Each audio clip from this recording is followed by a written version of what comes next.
Okay, we're back in YouTube land. We are going to be showing today how we can make a custom FBox. So we're going to create a class that is going to extend FBox and will allow us to make our FBoxes contain different information and also be self-managing. And they'll be able to manage themselves separately. Ultimately, we want to make enemies like this so that they can make their own decisions based on their own data. But we're going to do a demo about animating lava blocks so they each bubble separately. Our tile set from our lava block is very lovely, stolen from Nintendo. Thank you, Nintendo. Look at that. It goes through all these things. If they all bubble at the same time, it looks really bad. They should have one tile bubble and then another tile bubble, and it should have some delay in it. So let's do it. We've already got everything set up. So just a quick reminder, you would have to load those pictures in a p-image array. And once you make a p-image array, you'd actually have to, now this is me loading the water pics. That's one way to load the images. You could do it in a loop to save yourself some keystrokes if you wanted to do it that way. And of course, you'd have to draw into your map some color that's going to represent lava. And my color is red. And in my load world, I'm ready to load my lava block right here. I got an if statement that's blank, ready to load it. So first, let's make our class. So this LavaBox is what I'm going to call it. I made a new tab. I'm calling it LavaBox. I'm going to stay consistent with the word box because consistency is good in computer science. So here it is. I'm just going to make class LavaBox. It's been a while since we've done this. And because I want this LavaBox to be an FBox, I want it to do all the same things as an FBox, right? I want to be able to set static, I want to set position, I want to attach images, I want to set the friction, all that kind of stuff. I just want to add additional information on top of it. What I'm going to say is class LavaBox extends FBox. And then I'll put in my braces. So lava boxes are FBoxes, and everything an FBox can do, so can a LavaBox. And we're going to add stuff on top. So long time since we've had this conversation, but there are 3 things every class needs. At least the visual ones that we've been working with since beginning programming. Does anybody remember one of those 3 things? What's something that they need? Sorry? I just couldn't hear you. Oh, static is a keyword we can't actually use in this, but it is a very good keyword. No, instantiate. Instantiate? How do we instantiate? What do we call? Alexa? A constructor, yeah. A constructor is what is called when we instantiate a class. So yeah, that's the number 2 thing. We need constructor, at least one. What else? Oh, there's some rules we'll talk about later about constructors. Thanks, Jill. Yeah, behavior functions. It defines what they do. In our case, they're going to animate. But our enemies will do all sorts of things. And what's the number 1 thing? Mark. Yeah, and they have a special name. Yeah, it's instance variables, but you're very close. Instance variables, sometimes referred to as fields if you are from old school computer science, so you'll see that in books sometimes. But instance variables are the 3 things. So we'll make these 3 things, and as we do them, I'll just remind you about some of the details about it. So to start with, instance variables are the variable. Oh, good timing. Well, I guess I'll just. It sucks that I'm recording right now. I guess I'll go plug it in, and people on YouTube will have to wait. Oh, this is terrible. Subscribe to my channel, everybody. So good.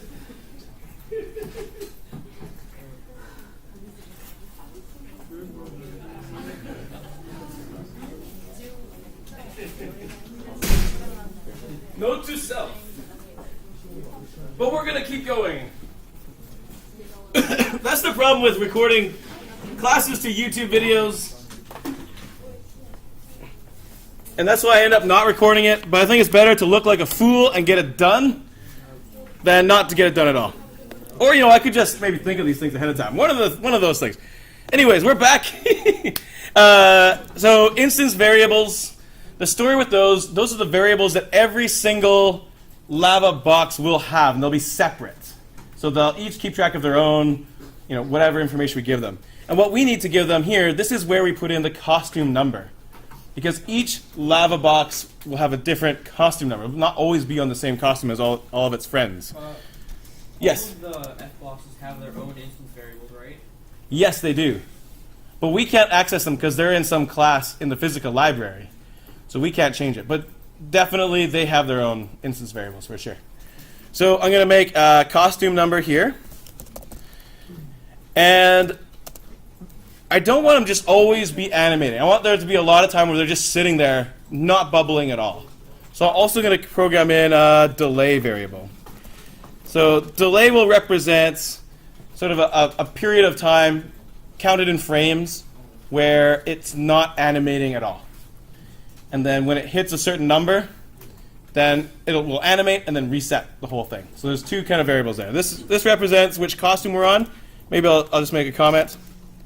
Maybe this time it'll be the volume will cut out or something, so then at least people will read what's going on. Represents which image to attach, and delay is how much longer before we animate. And each LavaBox will have separate values for those things. Okay, constructor. Yes. Does anybody remember the rules about naming a constructor? What does it have to be the exact same as? Class name. The class name. Nice. So it has to be LavaBox. And notice there's no void.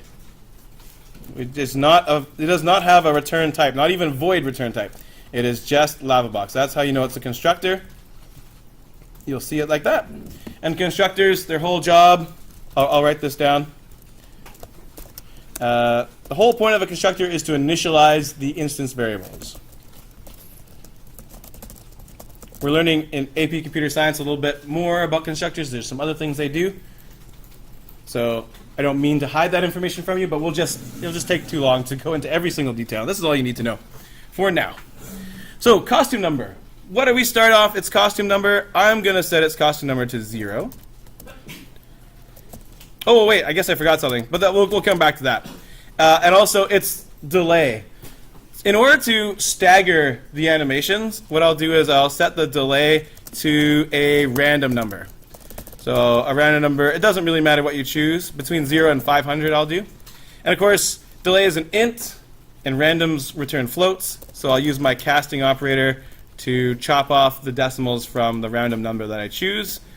And then that will make delay a correct integer. So that's great, but wait, there's a problem. That's good, but what about the F-box stuff? Where do we tell F-box to be grid size? Where do we do all that stuff? So we can do it here, but the constructor is sort of baked into this. This is an F-box, so how do we call its constructor? We're not going to make a new F-box.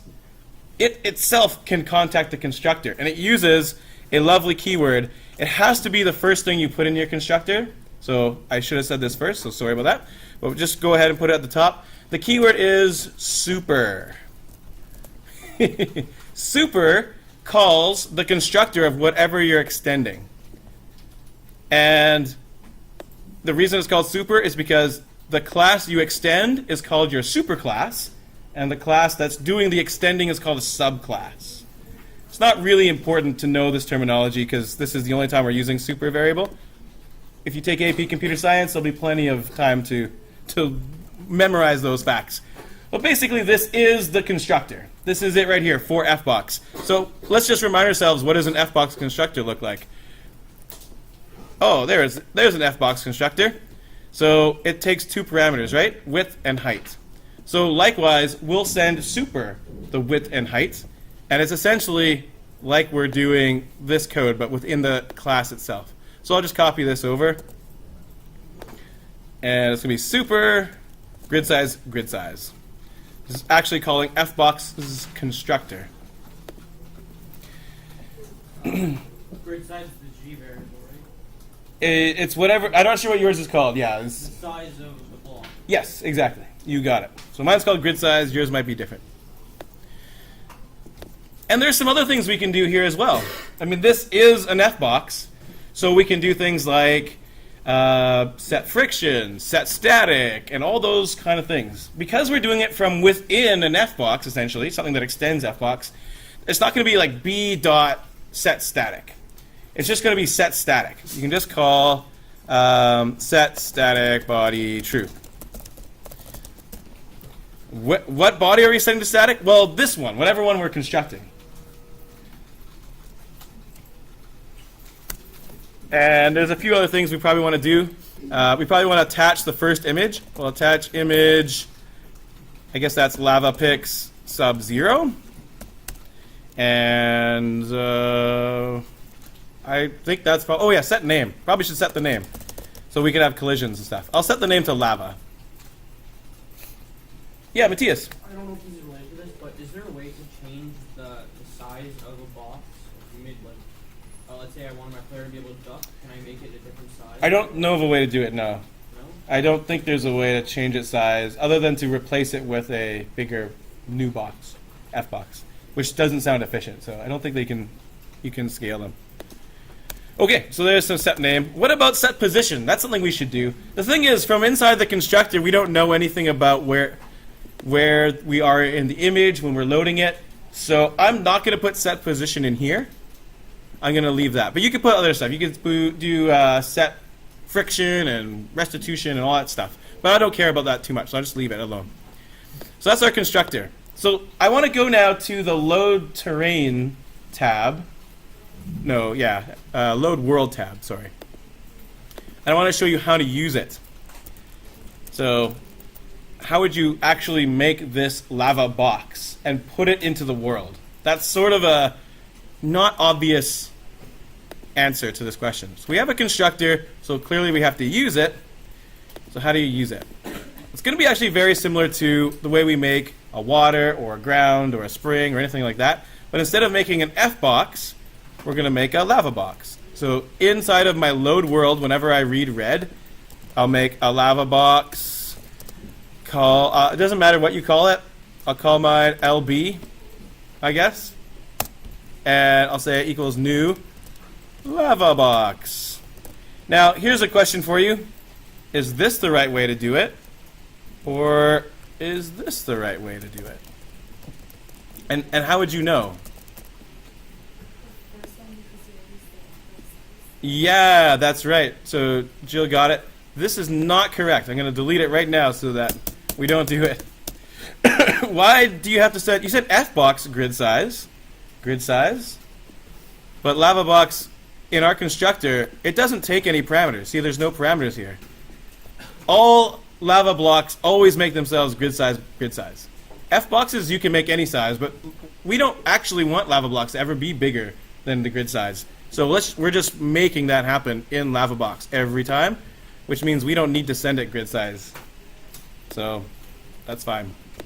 Technically, you could make some parameters and send some parameters here, but we just didn't because we don't need to. So we make our lovely LavaBox. I'm calling it LB. The one thing we haven't done is set its position. We couldn't set its position over in LavaBox because it doesn't know about these map variables. So I'm going to do basically this code here, the set position stuff. I'm going to do that for my LavaBox here. lb.setPosition position. And it's going to be the same. X times grid size, Y times grid size. And then it'll be in the right place. If you want a bit of a challenge, then you can set position from the constructor, but you have to set X and Y as a parameter. So if you want to rewrite your class to be especially awesome with a constructor that can handle everything, then think about how you could put parameters in here in the constructor and send that information to the class, and it'll build itself in the right place. But you know what?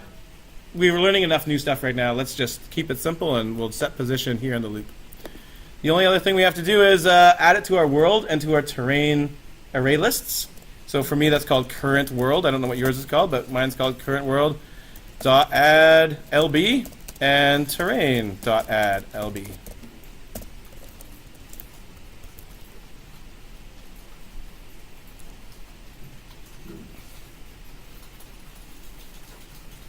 And there is a minor miracle going on here.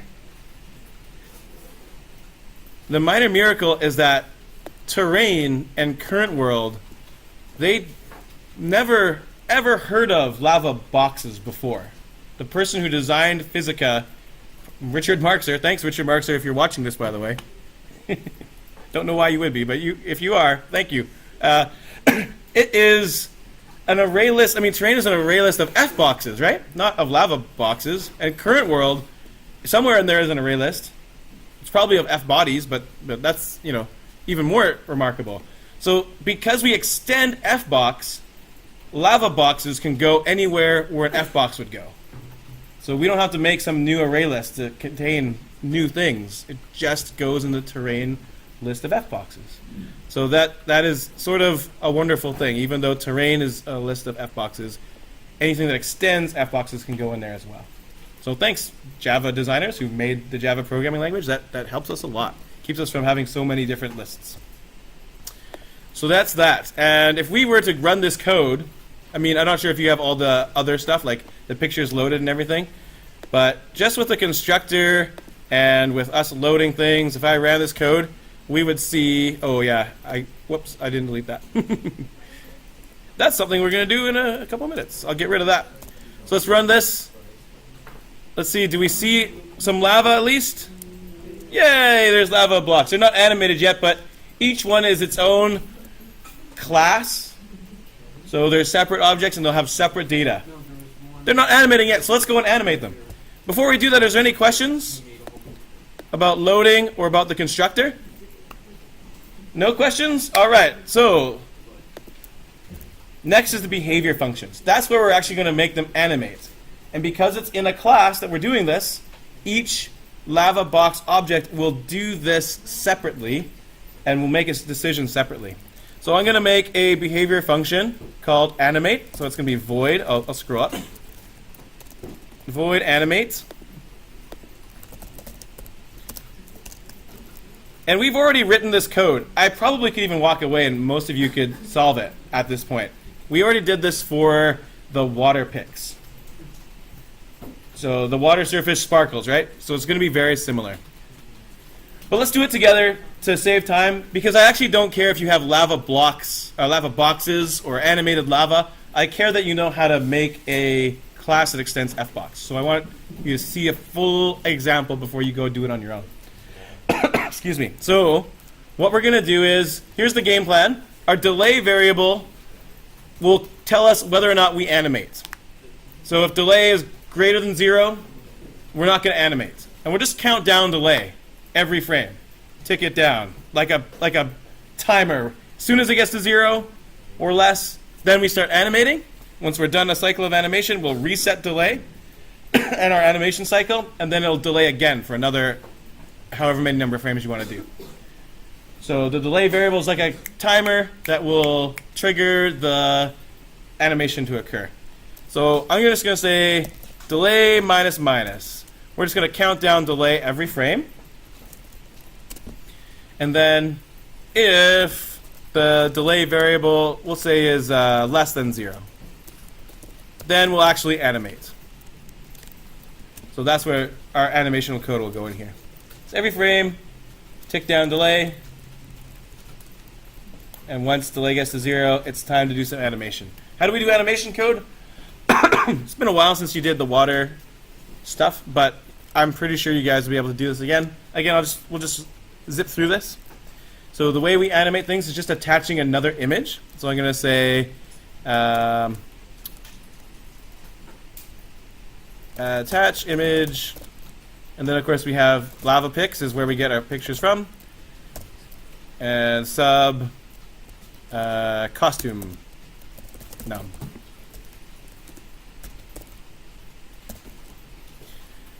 So that will choose the current costume number to attach. And then we say costume num plus plus to go to the next one. So the next frame will add the next picture. The bubble will rise and then rise and rise. And of course, we have to deal with once we get to the end, right? We don't want to keep going up. Eventually, we'll go out of bounds.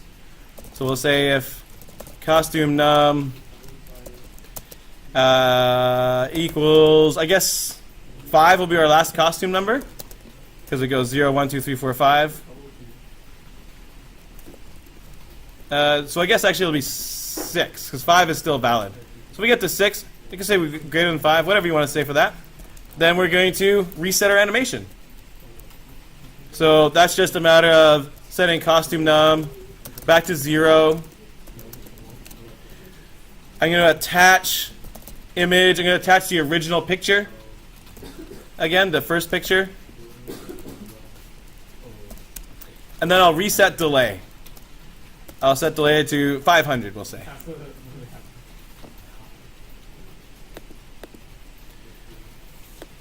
So every frame we count down, eventually we'll get, if delay is, ooh, I guess I got it the wrong way. Sorry, folks. If delay is less than 0, that's when we want to trigger. Otherwise, it's going to animate all the time. So we'll make that correction. If delay is less than 0, we'll start adding new pictures onto it. And we'll go, frame by frame, we'll add on a different picture. Eventually, we'll get to the last frame, and then we'll reset the animation and trigger the delay to happen again. So if I run that, it still actually won't work. Why does it still not work? We wrote all that code. What are we forgetting to do? Or what is still left to be done?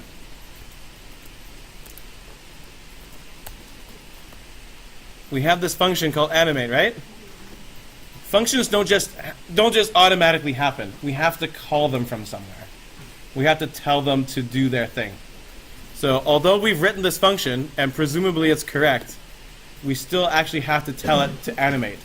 So where would be a good place in our code to tell our blocks to animate themselves, our lava boxes?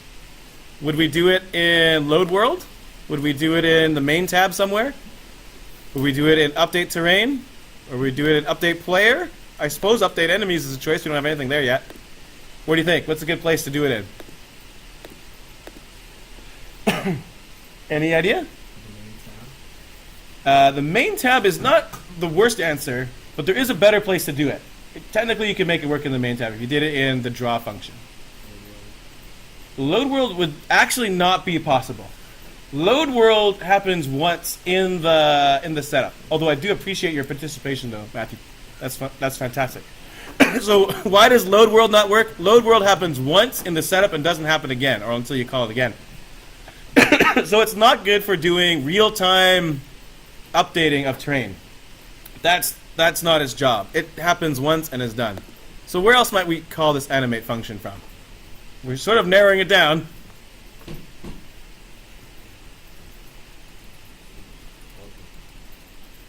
Thanks, Tyler. Not sure? All right. Well, I'll just spoil the answer. It's an update terrain.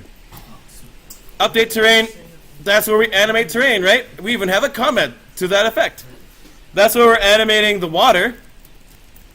So we have this while loop that goes through all of our terrain and pokes it and tells it to do whatever it's supposed to do every frame. So this is where we'll tell our lava blocks to update themselves. So just like our previous terrains, we're getting the terrain that's from the terrain list, giving it a nickname B, and then we check to see if B is a lava block, lava box. If it is, we'll tell it to animate. So this is probably what you would expect. If b.getName dot equals lava, you would expect this to be like this: b.animate. That is a very reasonable expectation for how you would have to do this. But if you run it, it gives you a weird error message. It says the function animate does not exist. And you will probably encounter this when you go to make your first enemy. You're going to look at me and be sad because we just spent a lot of time making this void animate. So the question is, why can't processing C animate? And the reason is because of this. If we go back to update terrain, what is B? B is actually an F box. It's not a LavaBox. F-boxes don't have an animate function.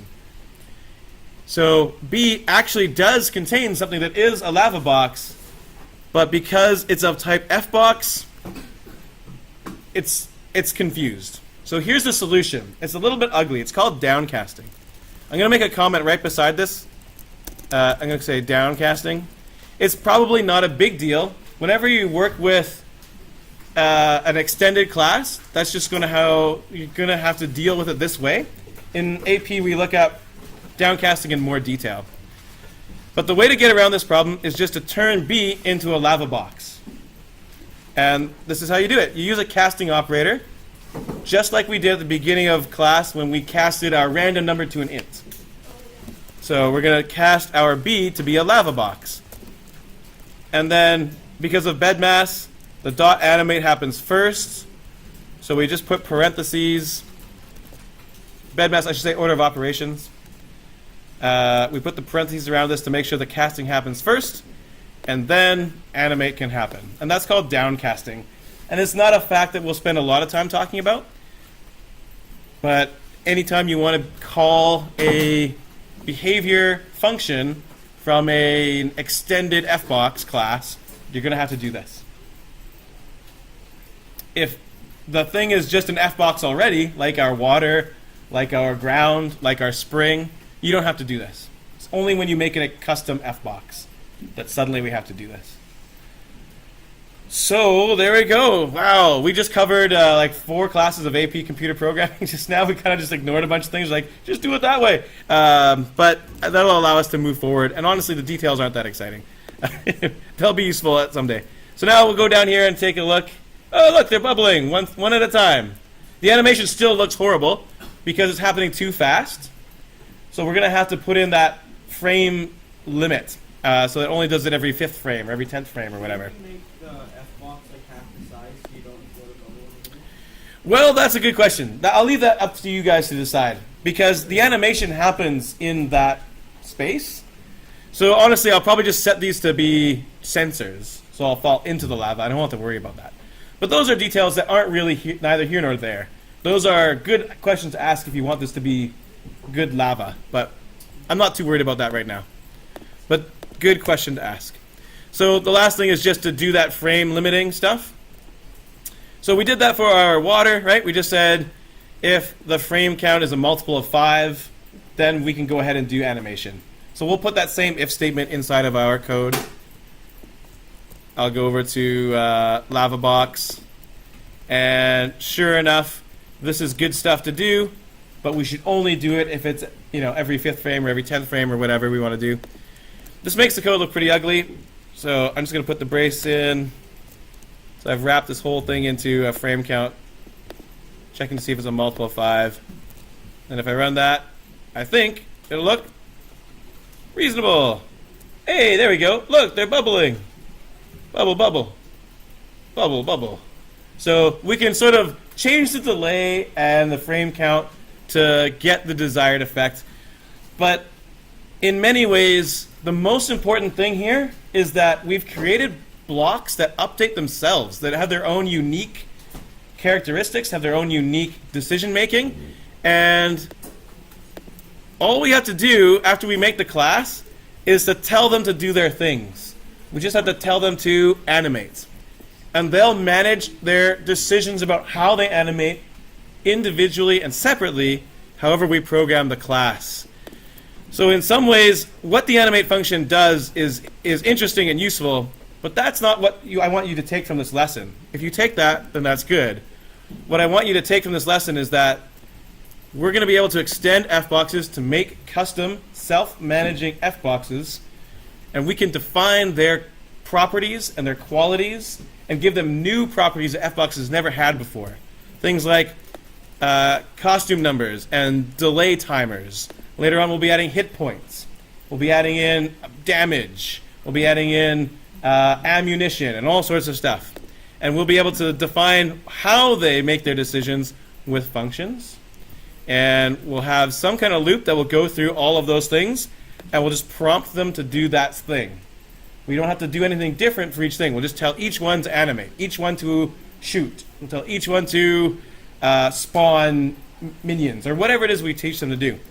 But that is all going to be done from a single loop, and that's going to be now possible to do those things. Otherwise, would be almost impossible, unless you had a lot of time on your hands. So I'm going to stop the video. Thanks for listening, everybody. Hey, Richard Markser. We love you from the bottom of our hearts. Please update your documentation, but we love you.